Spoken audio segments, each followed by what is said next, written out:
Good morning, everybody. Welcome to the Frank and Teri Show. I like that. Yeah. Yeah, it works out. Yeah. I'm Frank Weeden, and this, of course, is Teri TV Cooper, and we're just kind of having an off the cuff discussion this morning of. Good morning. Good morning. Yes. Good morning. Sorry about that. Don't mean to jump right in. It's okay. I can get my 2 cents in. Yeah. It is Terry. Not trying to run anybody over.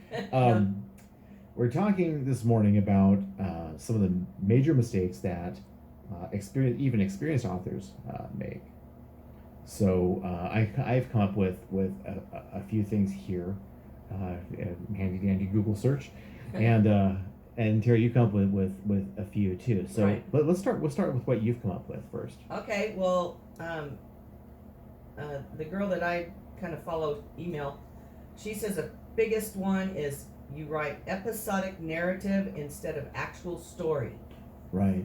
And that you don't ever have a plot, and you don't build to a climax and then have a finish.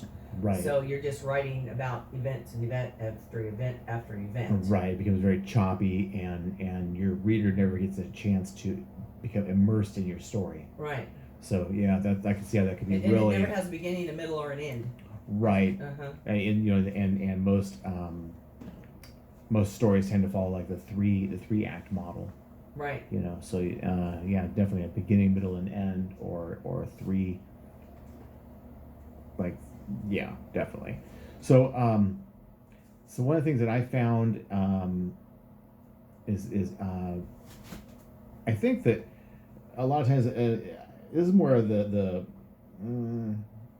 realm of beginning authors, I think, where they try to wow everybody with their amazing grasp of the English language. Yes. And I think the aim as authors, I guess if you're writing like a medical paper or some kind of a technical journal, then certainly, I mean, you're letting the technical prose and everything else that you're putting together that really shines. Sorry about that. Got the heater going. But when you're storytelling, then I think the aim there is really to kind of get the heck out of the way of the story. Right. That your reader should not be like, oh, let me stop and really taste this sentence because this is really delicious. No. Or let me stop and look up this word because right. Like you should write to and not dumb your story down by any means, but I think most stories are written at a junior high level.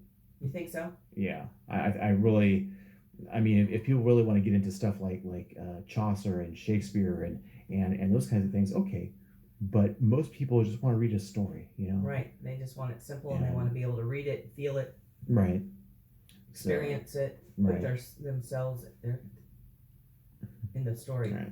What the right word is. Yeah. What and yeah, really, you really kind of as a storyteller, you want to get your readers so immersed in the story that no matter what else is going on in the room, they shut it out because they're so ingrained in the story. Right. So what else did you come up with? Wait. The second thing she suggests is there's nothing conceptual about your story, and I really need to go back and re-listen to that because I'm not sure I can explain what she's talking about here. You had a pretty good idea when we were kind of talking about it earlier. So well, I think that there's very few like I'm thinking of Remains of the Day. You read the book and you kind of go, what the heck did I just read? But the whole thing, and then if you go back and realize that it's a dream sequence, and you're like, oh, okay, so it's like a big dream. So that's why things are so very surreal. But there are very few people can get away with that. Your stories should not be like this incredibly offbeat conceptual thing. Like you're either going to tell a story or you're going to write something completely out of left field, which is okay. But like poetry, you'll end up appealing to a very narrow spectrum as far as your audience goes. So okay, yeah, and I think she said something about it pulls in too many. It's not doesn't flow. It's Right. disjointed, and it. I think a lot of times too, was it David Lynch who made all the weird movies and stuff? I think a lot of artists. Tarantino. Is kind of weird. Some of them. Some of the stuff is a little weird. I mean, he takes his stories and he shuffles them up, so you have like a lot of backwards and forwards. Yeah, that's and, what she was talking about. Right. That's what she meant. And that can work, but I think a lot of artists try too hard to be weird. Uh-huh. I don't know why weirdness has become like the sudden hallmark of a great artist. It's not. If you are so offbeat that you only appeal to 5 people out of every 100, you're going to remain very poor and very unpopular. I think that as artists, I think we're trying to get our books or our paintings or whatever it is into as many hands as possible. And then later on we can kind of do the weirder stuff if that's what we really want to do. I'm reminded of oh gosh, who's that? John Mayer, who does like the top 40 stuff in music because that sells and it allows him to go off and do his blues projects that's kind of really his first love. It's what he really likes to do, but still you got to pay the bills. Right. Right. So far my writing's not paying any bills. Writing is a tough gig. There's too many of us out there. Now there was 2 other things that I found in here. One was using a hook as a gimmick. Oh yeah, she talks about that in here too. Mm-hmm. Where you're writing a story about a family drama, but you're going to start off with a car crash and a fight and a couple of vampires, and you're like, wait a minute, what? Right. Just because those are gimmicks that are they're gimmicks. Right. She said it doesn't leave your story cohesive. Right. Yeah. It all of a sudden you've lost all. Right. So, and then the last one, of course, is leaving your readers hanging. And I guess that if you look at the 3-act model, you've got you can have even sandwiched in there, you can have like a prologue and epilogue, right, where you wrap everything up. If it's not all wrapped up in the 3rd act.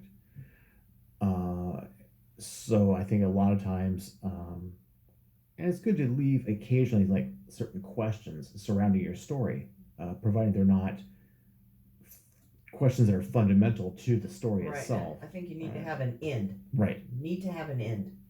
And she talks about that a lot in her blog. Right. It needs to come to an end. You can have a little bit of a cliffhanger, but yeah, it needs to have an ending. Right. Too. She also mentions that stories that cover too much ground, that it's too much to try to take in, and so you become the next Tolstoy. Yeah. Yes. Which would be all right too. So yeah, too much. She says too much ground. You need to start your story maybe 10 pages, 20 pages before you introduce the plot. Right. And if you have too much background over too long a period, you lose your whole. Well, and I think a lot of beginning writers, they start out and they want to set the scene. They want to set the stage. They want to set the scene. They want to introduce every character and all the characters' descriptions and their clothing and everything else. They want to, like, it's like they've got this shadow box that they're putting everything in place, and then it's like, okay, now action. But that's not how stories are told. That's how movies are watched, maybe, but that's not how stories are told. And usually, if you don't catch a reader within the first 3 paragraphs, and 9 times out of 10, if you don't catch them in the first paragraph, you've lost them. Yeah, they are gone. So yeah. It used to be the first sentence, but now, I'm thinking the very first sentence. It's like, and you can come up with a lot of interesting first sentences. Like the first sentence in Moby Dick is "Call me Ishmael." You know, I mean, okay, but then why are we calling you Ishmael? You know, and all of a sudden it invites you into the rest of the story. So, yeah, that's real important. And I'm stuttering today because I keep thinking about my own writing, right, and where I'm faltering, and what things I need to look into better. Well, was it Hemingway said that we were all apprentices in a craft that no one ever becomes a master of? Right. Kind of like swimming. Right. You're never perfect. Right. I'm also a swim coach. So, so it kind of all. I'm not. I like my swimming. But yeah, you can never get your stroke perfect. It's never going to happen. You guys are dirty. Okay. Are we? Your swimming stroke.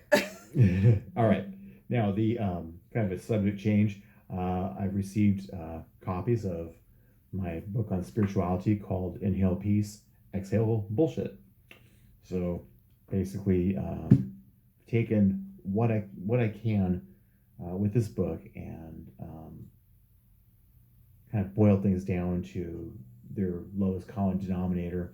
In that, hopefully, I've provided the readers with some non-denominational, non-new age type spiritual tools,